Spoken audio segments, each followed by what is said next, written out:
Then I take section towards right of D and very near to it. So shear force towards right of D is equal to, I see that there is only addition of upward force, which is a vertical support reaction at point D, Vd equal to 11.45 kilonewton. So we have minus 5.45 kilonewton plus 11.45 kilonewton. Since upward force on the left hand side of section is positive, so plus 11.45. Now this is equal to 6 kilonewton. By taking a section towards left of E and very near to it, shear force towards left of E is equal to 6 kilonewton from here minus addition of this force whose magnitude is 3 multiplied by 2 and it is downward on the left hand side, so minus 6. Now this becomes 0.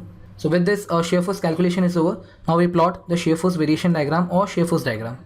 So here we show the zero line of our shear force diagram. On y-axis we have shear force and on the x-axis we have length of beam. Positive shear force will be above this line and negative shear force will be below this line. So first, shear force towards right of A is plus 19.55 kilonewton. So by taking suitable scale, let me plot shear force of positive 19.55 above point A. And let me connect this point with A with vertical line. Now shear force towards left of B is 4.55 kilonewton, which is positive. So let me plot 4.55 kilonewton over point B.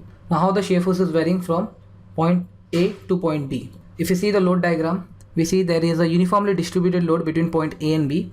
So the variation of shear force will be linear.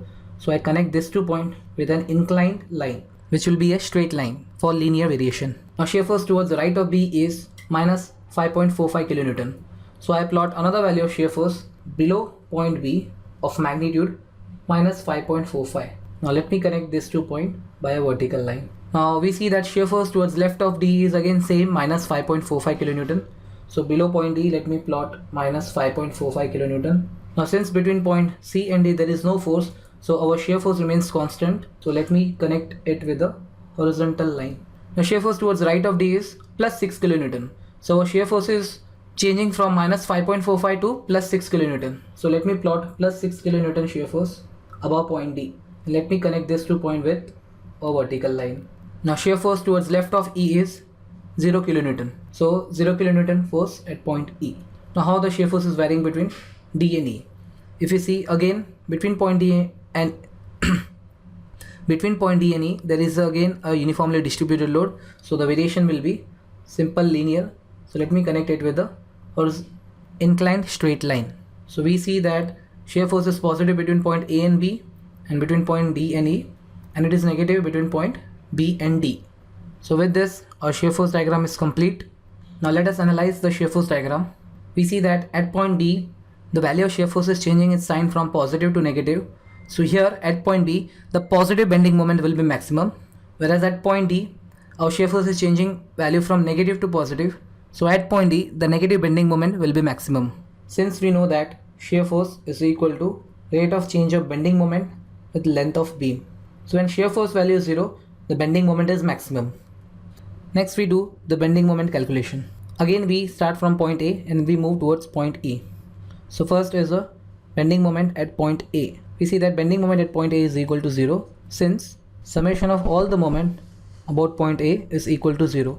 Now since all the moments about point A will be on the right hand side of section, and by definition of bending moment at A, bending moment at A is equal to all the moments on the right hand side of section. So by definition we get bending moment at A equal to 0. Next is bending moment at point B. So if we consider the left hand side of section from point B and calculate all the moments, we have a first clockwise moment caused due to the vertical support reaction VA, which is acting at a distance of 3 meter. So we have plus 19.55 into 3. Then we have an anti-clockwise moment caused due to the force whose magnitude is 5 kilonewton per meter multiplied by 3 meter, and it is acting at a distance of 3 by 2 equal to 1.5 meter from point B. So we have minus 5 into 3 into 3 by 2. Now this is equal to 36.15 kilonewton meter. Next we move to point C. Now we see at point C there is a couple acting, so we'll take a section towards left of C and right of C.